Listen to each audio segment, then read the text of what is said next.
Hello प्यारो। तो आप लोग के प्रैक्टिकल के एग्ज़ाम चल रहे होंगे और आई होप तैयारी आप लोग ने अच्छे से कर रही होगे।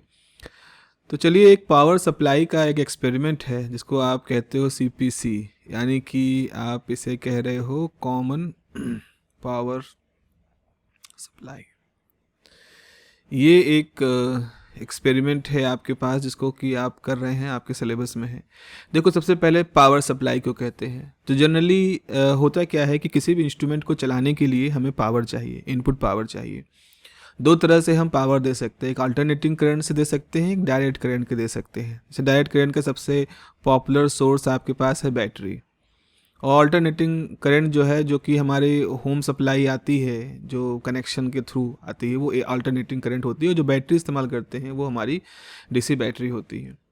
अब डीसी बैटरी के साथ क्या है कि जो सर्किट बैटरी के पावर से मतलब बनाए जाते हैं वो कंपैरेटिवली सिंपल होते हैं। उसमें वेरिएशन भी आप कर सकते हो, उसमें कई तरह की पॉसिबिलिटी होती हैं कंपोनेंट को बनाने की, लगाने की। और जो अल्टरनेटिंग पे सीधे डिपेंड करते हैं वो इंस्ट्रूमेंट थोड़ा सा कॉम्प्लेक्स होते हैं। अगर हम कंपैरिजन में देखें तो कॉम्प्लेक्स होते हैं। और मोस्ट ऑफ द केसेस में जो सीधे एसी पे चलते हैं कंपोनेंट, वो फैराडे लॉ और इंडक्शन और जैसे पंखा हो गया, मोटर हो गई, ये सब सीधे इस पे काम करते हैं। तो एक रास्ता ये होता है कि सबसे पहले हम एसी पावर लें जो घरों में सप्लाई आ रही है, उसको हम डीसी में कन्वर्ट कर दें। तो बजाय बैटरी का इस्तेमाल करके हम अल्टरनेटिंग करंट को डायरेक्ट करंट में कन्वर्ट कर दें और उससे अपने जो उपकरण हैं उनका इस्तेमाल करें। जैसे आप रेडियो में अडॉप्टर लगाते हो, टेलीविज़न वगैरह चलाते हो, तो ये सब जो इंस्ट्रूमेंट होते हैं आपके, इनमें यही हो रहा होता है। अल्टरनेटिंग करंट सप्लाई के रूप में जाती है, लेकिन अंदर ही अंदर वो डीसी में कन्वर्ट होकर के फिर वो उस इक्विपमेंट में लगाई जाती है। तो इस तरह से हमें क्या करना है, हमें एसी करंट जो आ रही है उसको डायरेक्ट करंट में कन्वर्ट करना है। अब इसके लिए हमें क्या चाहिए, इसके लिए हमें रेक्टिफायर चाहिए, क्योंकि ये वाला मुख्य काम तो एसी में होगा, रेक्टिफायर में। तो रेक्टिफायर क्या करेगा, अल्टरनेटिंग करंट को डायरेक्ट करंट में कन्वर्ट करेगा। तो डायरेक्ट करंट में एक ही बार में ऐसा नहीं होता है कि सारी की सारी एसी डीसी में कन्वर्ट हो जाती है।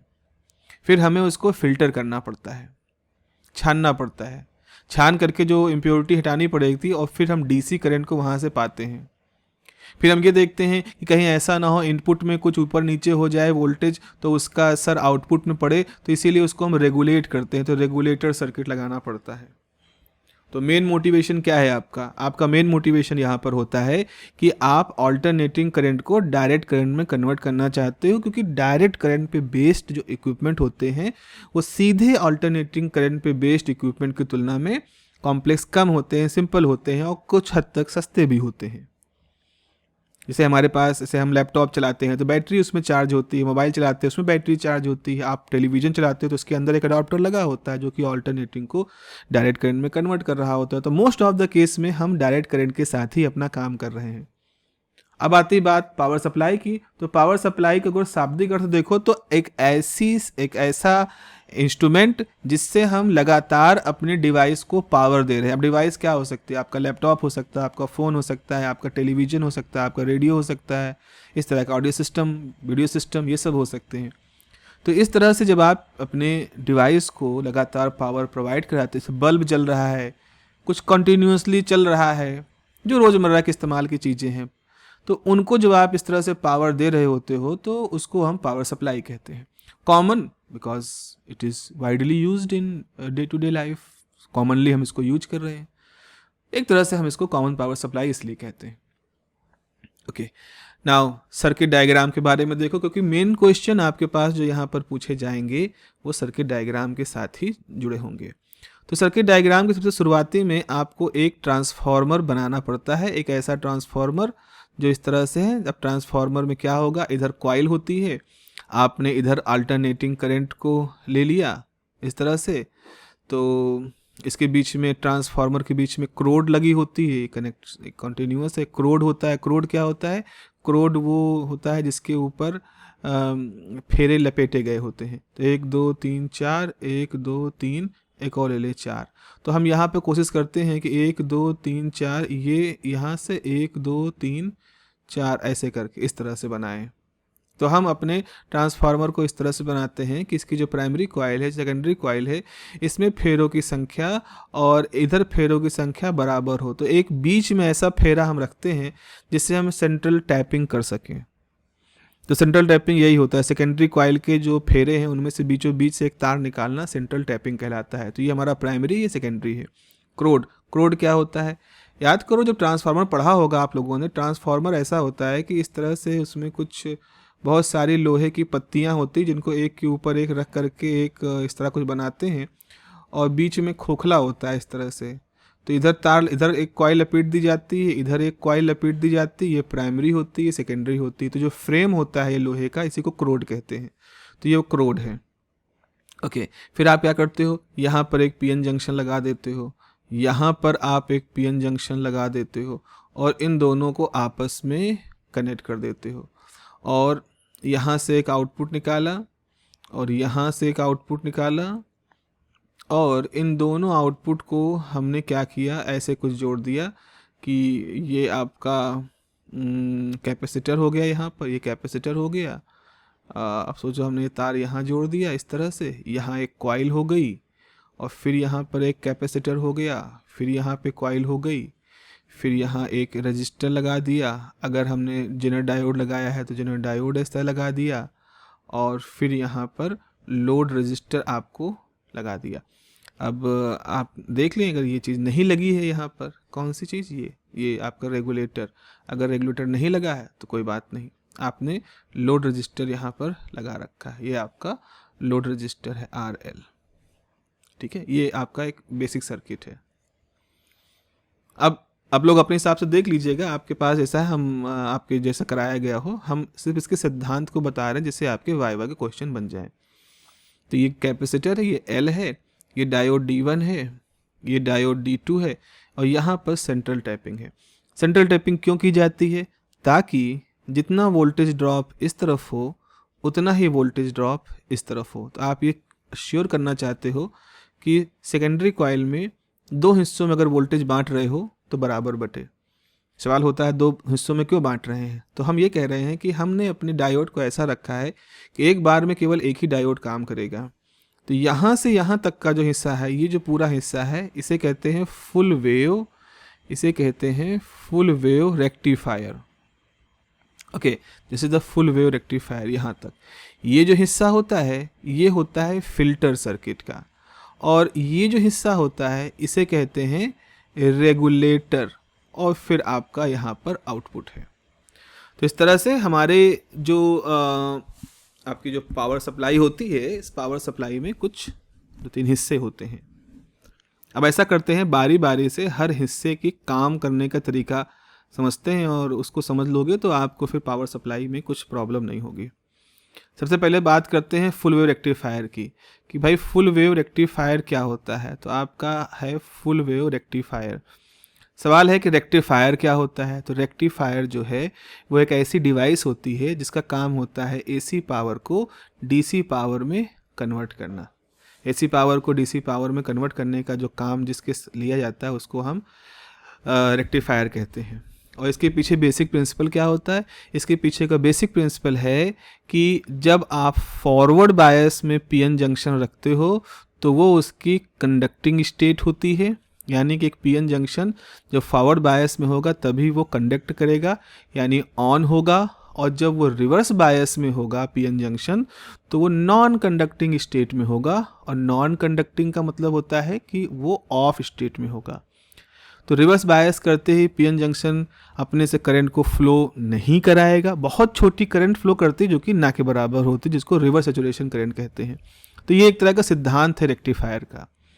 अब देखो क्या होता है, ये हमारा इनपुट है, इनपुट में हमारी ये साइकिल चल रही है, इस साइकिल का प्लस माइनस सिरा है। ठीक है, अब हमारे पास सेकेंडरी है। अब सेकेंडरी जो कॉइल है, इसको ऐसे समझ लो, सेकेंडरी कॉइल है इस तरह से। आपने क्या किया, 1 2 3 ये कर दिया, 1 2 3 ये ऐसे कर दो। आपने सेंट्रल टैपिंग करते हुए यहाँ पर एक डायोड लगा दिया, फिर यहाँ से एक रजिस्टर लगा दिया। हम सिर्फ पीएन जंक्शन की बात, फुल वेव रेक्टिफायर की बात कर रहे हैं। ठीक है, ये है। तो मान लो यहाँ रजिस्टर लगा दिया। अब ये फिल्टर की बात नहीं कर रहे हैं, सिंपली तो अब यहाँ आपका प्राइमरी है, ये प्राइमरी है और ये क्रोड है उसके बीच में। अब जब पॉजिटिव साइकिल चली तो ये प्लस हो गया, जब ये प्लस हुआ तो म्यूचुअल इंडक्शन की वजह से ये भी प्लस हो गया, और इसकी तुलना में ये माइनस है तो ये माइनस रहा। ये आपका पीएन जंक्शन है। अब देखो यहाँ पर क्या हुआ, इस स्थिति में जैसे ये प्लस हुआ तो ये आपका P है, इसको चेंज कर दें, ये आपका P है और ये N सिरा है। ऐसे ही ये P है, ये N सिरा है। तो जब ये प्लस हुआ तो इस प्लस ने क्या किया, P टर्मिनल को प्लस कर दिया, ठीक है। और ये देखो उसकी तुलना में जैसे ये प्लस है और ये सिरा माइनस है, तो आप मान सकते हो ये जीरो पोटेंशियल पर है। तो जो N सिरा है वो इस रजिस्टर के थ्रू जीरो पोटेंशियल से जुड़ा है, और जो P सिरा है वो प्लस से जुड़ा है। तो P प्लस हो गया N की तुलना में, तो ये कैसी स्थिति हो गई, फॉरवर्ड बायसिंग की। तो फॉरवर्ड बायस का मतलब है इधर से करंट फ्लो करेगी। लेकिन यहाँ देखो, यहाँ पे देखो जो N सिरा है, ये N सिरा जुड़ा है नेगेटिव के साथ, मतलब जीरो के साथ, सॉरी जीरो के साथ। लेकिन जो P सिरा है वो किसके साथ जुड़ा है, नेगेटिव से। P के नेगेटिव जुड़े होने की वजह से ये रिवर्स बायस है, तो यहाँ पे कोई भी करंट फ्लो नहीं करेगी। तो सिर्फ हमारा जो ये ट्रांजिस्टर डायोड D1 है, डायोड D1 कंडक्ट करेगा और डायोड D2 जो है वो ऑफ रहेगा। तो अगर हम यहाँ आउटपुट बनाना चाहें, अगर हम यहाँ चाहें कि हम आउटपुट बनाएं, तो जिस समय पॉजिटिव हाफ साइकिल चल रही थी उस समय डायोड D1 की वजह से आउटपुट आपको दिखा, ठीक है। अब चली निगेटिव हाफ साइकिल। जब निगेटिव हाफ साइकिल चली तो क्या हुआ, ये सिरा माइनस हो गया, ये सिरा प्लस हो गया, ये हट गया। फिर वैसे ही ये सिरा माइनस हो गया और ये सिरा प्लस हो गया। अब देखो, अब यहाँ पर जो P है वो जुड़ गया प्लस से, और ये सिरा जीरो रहा, क्योंकि प्लस से माइनस के बीच में जीरो आ गया। तो ये जुड़ गया आपका प्लस से, तो ये डायोड इस समय प्लस से जुड़ा हुआ है, और ये वाला डायोड जो है वो माइनस से जुड़ गया है। माइनस जुड़ने का मतलब ये अब कंडक्ट नहीं करेगा, ऑफ हो जाएगा। लेकिन ये प्लस से जुड़ा है तो ये कंडक्ट करेगा और यहाँ से करंट फ्लो करेगी। तो आपका जब निगेटिव हाफ साइकिल चलेगा तो निगेटिव हाफ साइकिल में इस तरह से करंट फ्लो करेगी। तो इस तरह से जब पॉजिटिव हाफ साइकिल चलेगा तो उस समय क्या होगा, D1 कंडक्ट करेगा। तो पॉजिटिव हाफ साइकिल में D1 कंडक्ट करेगा, आपकी केवल हाफ साइकिल D1 कंडक्ट करा तो यहाँ पर आउटपुट मिला D1 की वजह से। और जब नेगेटिव हाफ साइकिल चलेगी तो उस समय हमारा D2 कंडक्ट करेगा, तो आपके पास हाफ साइकिल इस तरह से मिलेगी। तो आप देख रहे हो कि आउटपुट में हमें हर इनपुट की साइकिल के लिए, चाहे प्लस साइकिल हो चाहे माइनस साइकिल हो, आउटपुट मिल रहा है।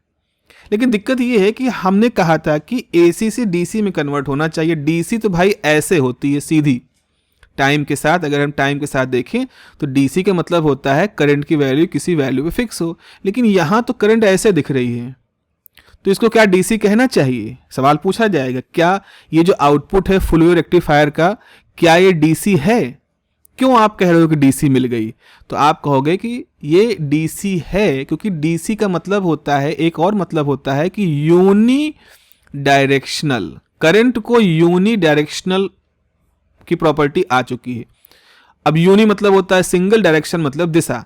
तो जब तक AC थी तो AC बाई डायरेक्शनल थी। बाई डायरेक्शनल मतलब प्लस भी जा रहा था माइनस भी जा रहा था, रेफरेंस लाइन के ऊपर नीचे दोनों तरफ साइकिल थे। लेकिन यहाँ पे देखो, यहाँ अगर आप रेफरेंस लाइन देखो तो रेफरेंस लाइन के ऊपर ही आपके पास D1 और D2 की वजह से साइकिल है, नीचे कोई नहीं गए।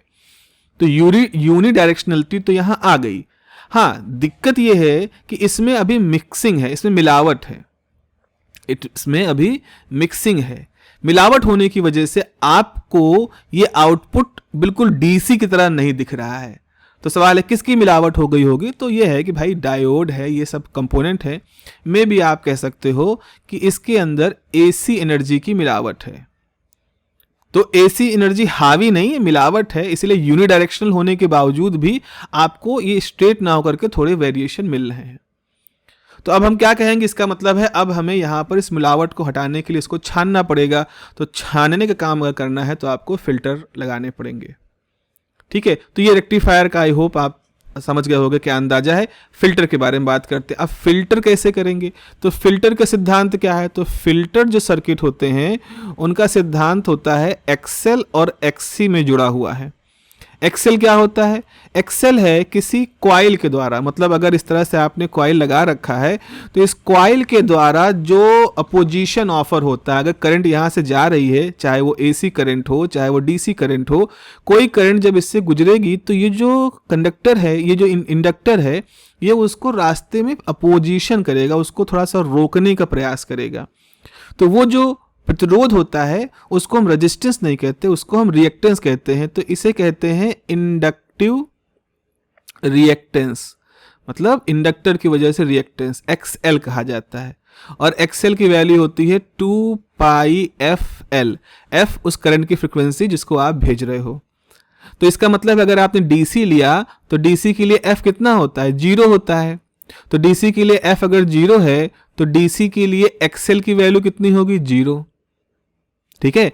और दूसरी तरफ अगर आपने AC लिया है तो AC के लिए F की वैल्यू लार्ज होती है, तो AC के लिए XL क्या होगा? XL भी आपका लार्ज होगा क्योंकि F का मल्टीप्लिकेशन हो रहा है। तो इसका मतलब हुआ कि DC करंट यानी बैटरी वाली करंट यानी यूनिडायरेक्शनल करंट अगर किसी कॉइल से गुजरेगी तो उसकी फ्रीक्वेंसी ना होने की वजह से डीसी की, ये कॉइल उसको रोकेगी नहीं, क्योंकि वो ऑलमोस्ट 0 उसको अपोजिशन ऑफर कर रही है। लेकिन अगर आपने एसी करंट भेजी जिसकी फ्रीक्वेंसी कुछ है 50 हर्ट्ज है, लार्ज है 0 से, तो उसके लिए एक अपोजिशन ऑफर होगा और लार्ज होगा। तो एक इस तरह से हमारा फिल्टर, ये जो फिल्टर की तरह काम कर रहा है, ये आपका जो इंडक्टर है या कॉइल है फिल्टर की तरह काम कर रहा है। कैसे काम कर रहा है? अगर इसके एक सिरे पर, जो इसका ये वाला सिरा है, अगर इस सिरे पर हम एसी और डीसी दोनों भेजें तो जो डीसी होगी वो तो यहाँ से चली जाएगी क्योंकि उसको कॉइल नहीं रोक रहा है, देखो उसके लिए एक्सेल 0 है। लेकिन जो एसी होगी वो यहीं पर रुक जाएगी और यहाँ से वो बैक हो जाएगी, अब आगे बढ़ नहीं सकती, तो वहाँ से रिफ्लेक्ट हो जाएगी। तो यानी ये एसी को रोक देगा, डीसी को जाने देगा। तो ये फिल्टर की तरह से ये काम करता है, ये हमने देख लिया। एक और कंपोनेंट होता है एक्सी। एक्सी के लिए क्या होता है? 2 पाई FC। अब C है यानी कैपेसिटर। तो जो आपका कैपेसिटर होता है वो कैपेसिटर भी जब करंट उस पर आप फ्लो कराते हो तो वो उसको अपोजिशन ऑफर करता है और वो अपोजिशन होता है XC। अब कैपेसिटर केस में क्या है? DC के लिए F कितना है? F है 0। अब देखो अगर यहाँ F 0 कर दोगे तो 1/0 हो जाएगा इन्फिनिटी, यानी कि XC की जो वैल्यू है वो बहुत ही लार्ज होती है। अब इन्फिनिटी ना कहें, हम लार्ज कहेंगे। और AC के लिए क्या होता है? F लार्ज होता है। तो जैसे ही F की वैल्यू आप लार्ज करोगे तो 1/F जो होगा वो क्या आ जाएगा? स्मॉल। तो AC के लिए जो XC होती है वो क्या होता है? स्मॉल होता है। इसका मतलब है कि अगर आपने कॉइल पर AC और DC दोनों का मिक्सचर भेजा तो AC को तो ये कैपेसिटर अपने से होके जाने देगा, लेकिन DC को रोक देगा। बिल्कुल उल्टा है इंडक्टर का। तो इंडक्टर क्या करता है? अब देखो यहाँ पर इंडक्टर क्या करता है? इंडक्टर DC को जाने देता है और आपका जो कैपेसिटर है वो AC को जाने देता है। दोनों एक दूसरे के अपोजिट हैं। जिसको इंडक्टर रोकता है उसको कैपेसिटर जाने देता है और जिसको कैपेसिटर जाने देता है उसको इंडक्टर रोकता है। तो ये दोनों कंपोनेंट अगर हम एक टैक्टिक्स के थ्रू, एक स्कीम के थ्रू लगाएं अपने सर्किट में, तो हम अपने हिसाब से किसी समय एक्सेल और एक्सी का इस्तेमाल करके एसी और डीसी कंपोनेंट को सही तरीके से छान सकते हैं। अब देखो क्या हुआ। अब हमारे पास स्कीम है, मान लो इधर से आपके पास इनपुट आ रहा है। इनपुट कैसा है? आउटपुट का आउटपुट, फुल वेव रेक्टिफायर का आउटपुट है, जिसमें इस तरह से आपको वेरिएशन दिख रहा है। इसको एक खास नाम देते हैं, इसे कहते हैं रिपल। हम कहते हैं कि रिपल्स हैं ये। बिल्कुल जैसे आप कभी स्पीड ब्रेकर देखे हो तो स्पीड ब्रेकर सड़क पे ऐसे बहुत सारे इस तरह के स्पीड ब्रेकर बने होते हैं कि आप इस पर जब मोटरसाइकिल चलाते हो तो आपको उछलते रहते हो आप यहाँ पर। तो वैसे ही यहाँ पर रिपल्स हैं, लहरें हैं, यहाँ उछाल है। तो हमें रिपल्स का कारण क्या समझ में आया कि डीसी करंट के साथ एसी के कुछ कंपोनेंट आकर के मिक्स हो गए हैं और इन एसी कंपोनेंट की वजह से ये डीसी जो है वो इस तरह के रिपल्स शो कर रही है। तो हमने इनपुट में आपको एसी और डीसी का मिक्सचर भेजा। अब रास्ते में हमने एक कॉइल लगा दी और यहाँ से एक कैपेसिटर लगा दिया और इस तरह से अपना सर्किट आगे कर दिया और आगे कंपोनेंट हो गए। अब यहाँ पे क्या हुआ? एसी और डीसी दोनों आए, मतलब डीसी आउटपुट है उसमें जो एसी का मिक्सचर है वो आया। इस पॉइंट पे जब पहुंचते हैं तो इन करंट के सामने दो रास्ते हैं, एक इधर से होके जाएं और एक कैपेसिटर से होके जाएं। लेकिन हमने अभी इससे पहले देखा है कि हमारा जो इंडक्टर होता है, जो कॉइल होती है, डीसी को जाने देगी और एसी को रोक देगी। तो यही होगा यहाँ पर कि जब जब ये हमारी डीसी करंट, ध्यान समझिएगा, जब हमारी डीसी करंट इधर जाना चाहेगी तो कैपेसिटर रोक देगा, और जब हमारी एसी करंट इधर जाना चाहेगी तो इंडक्टर रोक देगा। तो इसका असर ये होगा कि डीसी को सबसे आसान रास्ता मिलेगा सीधे जाने का, और इसके अंदर जो एसी कंपोनेंट जो मिलावट के रूप में है उसको आसान रास्ता मिलेगा कैपेसिटर से होके जाने का। तो इसी समय एसी डीसी कंपोनेंट में से डीसी आगे बढ़ जाएगी और जो एसी कंपोनेंट है वो इससे होते हुए इधर चले जाएंगे। तो जब आप यहां खड़े होकर देखोगे तो आपको पता चलेगा कि आपका डीसी कंपोनेंट आपको मिल रहा है। अब कुछ लोग कहते हैं कि नहीं, हो सकता है कुछ चकमा दे करके एसी आ गई हो, अभी भी हमारे पास प्योर डीसी ना हो, कुछ मिक्सचर हो। ठीक है, अगर आपको डाउट है कि अभी भी इसके साथ कुछ है वेरिएशन, तो आप क्या करो, एक कैपेसिटर और लगा दो यहां पर। उससे क्या होगा कि आपके पास जो डीसी है उसमें अगर कुछ बचा खुचा एसी कंपोनेंट है तो वो इस लो रेजिस्टेंस पास से यहां से होते हुए आगे चला जाएगा, और कहाँ ग्राउंड किया है वैसे ही आगे बढ़ जाएगा। तो इसका मतलब है यहां से आगे जो करंट बहेगी उसमें हम कह सकते हैं उसमें काफी मात्रा में लगभग 99% वो अब डीसी में कन्वर्ट हो चुकी है। तो अब देखो यहां पर जब आपने सिर्फ और सिर्फ एक कॉइल और एक कैपेसिटर इस्तेमाल किया था तो ये कैसा अरेंजमेंट था? ऐसा लग रहा है एल बना है। एल ऐसे बनाते हो ना इंग्लिश में अल्फाबेट, लेकिन ऐसा लग रहा है कि ये उल्टा हुआ एल बना है, ऐसा लगा फ्लिप कर गया है। तो इसे कहते हैं L section filter. L section filter, ये हिस्सा एल जैसा है, इस तरह का। अच्छा, अभी आपने क्या किया, इसी एल में आपने एक कैपेसिटर जोड़ दिया, एक कैपेसिटर इधर जोड़ दिया, तो ये कैसा बन गया? जैसे मैथमेटिक्स में आप पाई बनाते हो, ये उस जैसा है। इसीलिए इस सेक्शन को हम पाई फिल्टर कहते हैं। सवाल होता है अच्छा कौन सा है? अब अच्छा और बुरा बड़ा ही अजीब सा क्वेश्चन है। अच्छा आप किस सेंस में कह रहे हो? अगर आप अच्छा इस सेंस में कह रहे हो कि किस प्रोसेस में कम ऊर्जा की खपत होती है, कम एनर्जी कंज्यूम होता है, तो डेफिनेटली एल टाइप फिल्टर है, उसमें कम एनर्जी कंज्यूम होगी। लेकिन आउटपुट में इस बात के चांस होंगे कि एसी कंपोनेंट के साथ कुछ मात्रा में डीसी कंपोनेंट बचा रह गया होगा। लेकिन जब आप पाई फिल्टर लेते हो तो पाई फिल्टर में दो बार कैपेसिटर और एक बार इंडक्टर इस्तेमाल कर रहे हो। अब ये भी जाने रहो कि जितनी बार कंपोनेंट से करंट जाती है तो एक कंपोनेंट भी उस करंट की कुछ ऊर्जा को अपने अंदर एब्जॉर्ब कर लेते हैं। ये वैसा है जैसे मान लो आपने शरबत बनाया, चीनी पानी का घोल लिया और आप उसको कपड़े से छान रहे हो। तो आपने एक बार कपड़े से एक बार छाना तो मोटे मोटे तौर पे जो गंदगी थी वो हट गई, लेकिन अभी भी कुछ हल्की सी महीन सी गंदगी अभी भी उस शरबत के अंदर है। फिर आपने एक दूसरा कपड़ा लिया, फिर छाना, फिर तीसरा कपड़ा लिया, फिर छाना। तो अब आप ये प्रक्रिया 10 बार दोहरा रहे हो। तो इस बात के लिए गारंटी हम हो सकती है कि 10 बार छानने के बाद आपके पास जो सॉल्यूशन आया हो वो बहुत ज़्यादा साफ होगा। लेकिन हर बार जब कपड़े से आपने छाना तो कपड़े के सूत ने कुछ न कुछ सॉल्यूशन अपने अंदर एब्जॉर्ब कर लिया। तो आपको बहुत छना हुआ सॉल्यूशन तो मिला, लेकिन उसकी मात्रा में कुछ कमी आ गई, क्योंकि जितनी बार आप छानने गए कपड़े ने कुछ ना कुछ एब्जॉर्ब भी किया है, जिसको आप उससे वापस से नहीं ले पा रहे हो। अगर आप उसको वापस लेना चाहोगे तो वो फिर से गंदगी आ जाएगी। तो इन्हीं तरह को से आप सोच सकते हो कि ये जो हमारा फिल्टर होता है इसमें भी अगर हम बहुत सारे कंपोनेंट इस्तेमाल कर दें, मान लो आप इसी तरह से फिर एक कॉइल लगाओ, फिर एक लगाओ कैपेसिटर, फिर कॉइल लगाओ, फिर कैपेसिटर लगाओ, ठीक है, करने को आप कर सकते हो। लेकिन हर बार जब आप करोगे तो जो कंजम्पशन ऑफ एनर्जी बढ़ता जाएगा और यहाँ पर जो पावर आएगी वो पहले की तुलना में लो आएगी। इसीलिए हम पावर को अगर हम देखना चाहते हैं तो L section filter is good, और अगर हम उसकी रिपल फैक्टर को बहुत एक्यूरेसी के साथ गायब करना चाहते हैं देन आपको पाई सेक्शन फिल्टर इस्तेमाल करना पड़ेगा। लेकिन ये आप देखोगे कि जब उसके ग्राफ आएगा तो एल सेक्शन का दूसरा ऊपर की तरफ होगा, पाई सेक्शन ग्राफ नीचे की तरफ होगा, और वोल्टेज वगैरह के साथ खींचोगे, क्योंकि जाहिर सी बात है ना, जो कंपोनेंट है उन्होंने एनर्जी कंज्यूम की है तो उसका असर आपके आउटपुट की मात्रा पे पड़ेगा।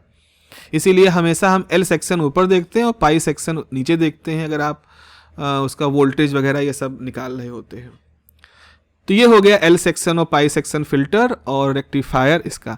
एक जो बहुत ज़रूरी चीज़ है जिसको कि हम देखते हैं वोल्टेज रेगुलेशन, या जिसको हम कह सकते हैं लोड रेगुलेशन।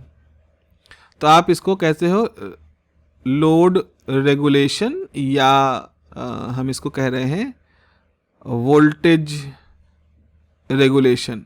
वोल्टेज रेगुलेशन क्या है, सीधे फार्मूले पे आते हैं। फार्मूला हमारा होता है वोल्टेज रेगुलेशन का voltage at no load minus voltage at full load upon voltage at full load into 100%। अब नो लोड फुल लोड क्या होता है, आप ऐसे कह सकते हो वोल्टेज एंड नो लोड वो कंडीशन होती है जब लोड करंट आपकी जीरो हो, और वोल्टेज एट फुल लोड वो कंडीशन होती है जब लोड करंट आपकी मैक्सिमम हो। और आपने इस तरह के ग्राफ आप देख सकते हो, इस ग्राफ से याद कर सकते हो कि IL लोड करंट है, तो जिस समय वोल्टेज एट नो लोड होगा, तो वोल्टेज एट नो लोड होगा उस समय IL 0 होगा, और जिस समय वोल्टेज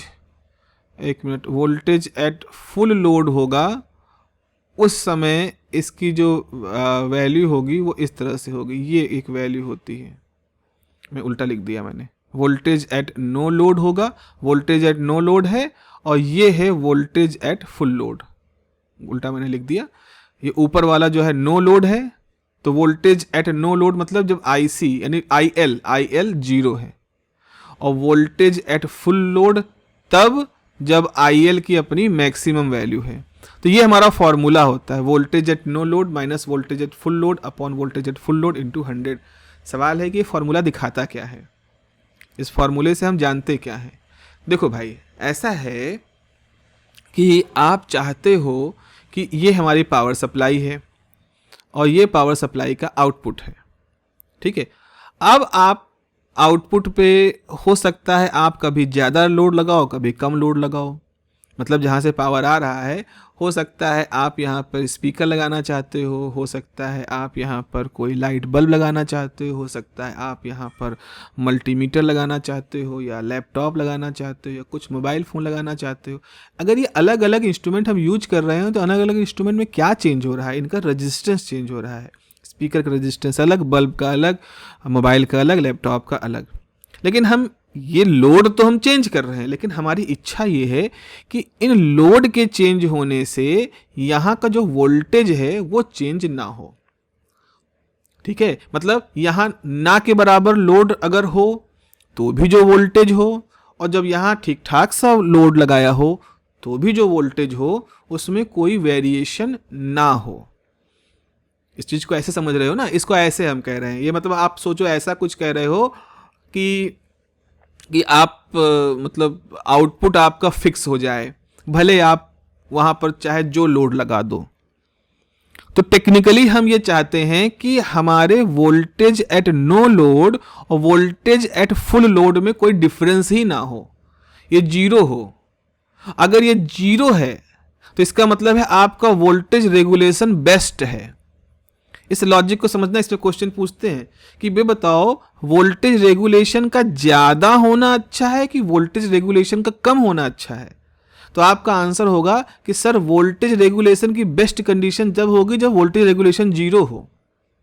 और जीरो होने का मतलब है कि हमने ऐसी पावर सप्लाई बना रखी है कि चाहे आप लोड कुछ भी लगाओ, चाहे स्पीकर बजाओ, चाहे मोबाइल फ़ोन लगाओ, चाहे लैपटॉप लगाओ, उसके अक्रॉस जो वोल्टेज ड्रॉप होगा वो उतना ही होगा। उस हिसाब से करंट वगैरह अपने आप को एडजस्ट करेगी कि वोल्टेज ड्रॉप हमारा उतना ही हो। लेकिन अगर ऐसा नहीं हो रहा है तो हम ये देखते हैं कि अंतर कितना आ रहा है। मान लो वोल्टेज ड्रॉप इसमें अंतर ठीक ठाक सा है, मान लो ठीक ठाक सा है, तो इसका मतलब है कि लोड चेंज होने से आउटपुट के वोल्टेज पे अच्छा खासा असर पड़ रहा है। अच्छा खासा असर पड़ने का मतलब है कि वोल्टेज का मैनेजमेंट ठीक से हो नहीं पा रहा है। वोल्टेज का मैनेजमेंट ठीक से ना हो पाने की वजह से फिर आप कहोगे कि ये वोल्टेज रेगुलेशन ठीक नहीं है। जैसे इसको ऐसे समझ लो, जैसे आपने एक शादी बारात की बात आपने की, आपने एक कैटर किया है जिसका काम है खाना खिलाना, और आपने उससे कहा है कि देखो भाई ऐसा है कि बारातियों की संख्या में अगर थोड़ा बहुत ऊपर नीचे हो जाए तो तुम मैनेज कर लेना। उसने कहा ठीक है। इत्तेफाकन कुछ ऐसा हुआ कि जितने आपकी उम्मीद थी उसमें जितने भी लोग आए वो सब अपने परिवार के साथ आ गए। अब परिवार के साथ आ गए तो बारातियों की संख्या बढ़ गई, थोड़ी सी बढ़ गई।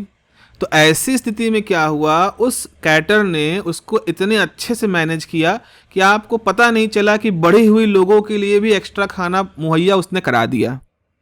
आपको नहीं पता चला, एज आप उसके होस्ट थे, लेकिन आपको नहीं पता चला। यानी मैनेजमेंट बहुत अच्छे तरीके से हो गया, रेगुलेशन बहुत अच्छे तरीके से कर लिया गया, जबकि संख्या बढ़ चुकी थी, आपके एक्सपेक्टेशन से ज़्यादा थी। वैसे ही मान लो कम हो गया है तो भी उसने उस चीज़ को ऐसे एडजस्ट किया कि आपका खर्च बच गया। ऐसा नहीं कि वो खाना फेंका जाने शुरू हो गया और वो ऐसा कुछ मैनेज कर रहा है कि आप बिल्कुल ऑप्टिमम कंडीशन पे चल रहे हैं। तो अगर इसी तरह से अगर लोड के साथ, अगर लोड ठीक ठाक मैनेज, लोड को बदल रहे हो और आउटपुट पे असर नहीं पड़ रहा है या कम से कम असर पड़ रहा है, तो आप कहोगे कि ये सारा जो नियमन हो रहा है, जो रेगुलेशन हो रहा है, बहुत अच्छा हो रहा है। तो आइडियली आप वोल्टेज रेगुलेशन की वैल्यू कितनी एक्सपेक्ट कर रहे हो? बहुत अच्छा है तो वो 0 करीब होगा, या कह लो छोटे से छोटा होगा। अगर वोल्टेज रेगुलेशन, अगर मान लो हमने कहा हमारे पास एक सर्किट है जिसका वोल्टेज रेगुलेशन 20% है, एक का 40% है, एक का 65% है, एक का 5% है, बताओ इनमें सबसे अच्छा कौन सा है? तो इस थ्योरी के हिसाब से 5% वाला बेस्ट होगा। ठीक है, ये सबसे अच्छा होगा। तो इस तरह से हम वोल्टेज रेगुलेशन की वैल्यू को डिसाइड करते हैं। अब आप लोग के पास जो प्रैक्टिकल है, अब उसमें जो जैसा जिसको लिखवाया गया हो, इसी सारी एनालिसिस के इर्द गिर्द आप उस रिजल्ट की एनालिसिस को करना, सोचना शुरू करिएगा। सिंपल सा एक्सपेरिमेंट है। अब उसमें प्रोसीजर के ऊपर नहीं जा रहे हैं कि उसमें प्रोसीजर में क्या होता है। जहाँ तक मुझे ध्यान है, जो मैंने अभी डायग्राम आप लोग ने जो भेजे हैं, देखे हैं, तो उसमें ये होता है कि यहाँ पर एक की लगी होती है, यहाँ पर एक की लगी होती है, आई थिंक यहाँ कहीं की लगी होती है। तो जब आप इस की को प्रेस कर देते हो तो ये पूरा सर्किट कंप्लीट हो जाता है, रेक्टिफिकेशन शुरू हो जाता है। जब इस की में कुछ लगा देते हो तो इस सर्किट के साथ ये सर्किट पूरा हो जाता है। तो पाई सेक्शन, एल सेक्शन शुरू हो जाता है, एल सेक्शन का फिल्टरिंग होनी शुरू हो जाती है। तो आप ये इस पॉइंट पे डीसी करंट कैलकुलेट करते हो, इस पॉइंट पे डीसी करंट कैलकुलेट करते हो। क्यों कैलकुलेट कर रहे हो ऐसा? उसका कारण ये है क्योंकि यहाँ एसी और डीसी का मिक्सचर है, और यहाँ पर एसी इधर पास हो चुकी है और डीसी इधर पास हो चुकी है। तो उस हिसाब से डीसी कंपोनेंट की कंसंट्रेशन इस पॉइंट पे ज़्यादा होना चाहिए as compared to this point. तो अगर आप यहाँ दोनों जगहों पे नापोगे तो आपको अंतर दिखाई पड़ेगा, और डीसी करंट पहले की तुलना में बढ़ी हुई दिखाई पड़ेगी। पहले ऐसा था, पहले जितनी थी उसमें 30% एसी थी और 70% डीसी थी। अब की बार क्या हुआ है? अब की बार यहाँ पर आपके पास मान लो 95% डीसी हो सकता है, 5% एसी हो, जो कि यहाँ से छन करके आगे चली जाएगी। तो अगर पूछा जाए यहाँ पर आप क्यों मेजरमेंट लेते हो, तो छानने की प्रक्रिया है। तो छानने से पहले कितनी परसेंटेज में डीसी थी और छानने के बाद कितने परसेंटेज में डीसी बची, इस चीज़ को कैलकुलेट करने के लिए आपने ऐसा किया है। ये नहीं है तो कोई बात नहीं, वोल्टेज रेगुलेशन मेरे ख्याल से जो सर्किट मुझे मिले उसमें नहीं था। Okay, so this is about the common power supply. Most of the cases को हम लोग डिस्कस कर चुके हैं। आई होप ये आपको हेल्प करेगा। ठीक है, चलिए फिर, have a nice day, take care.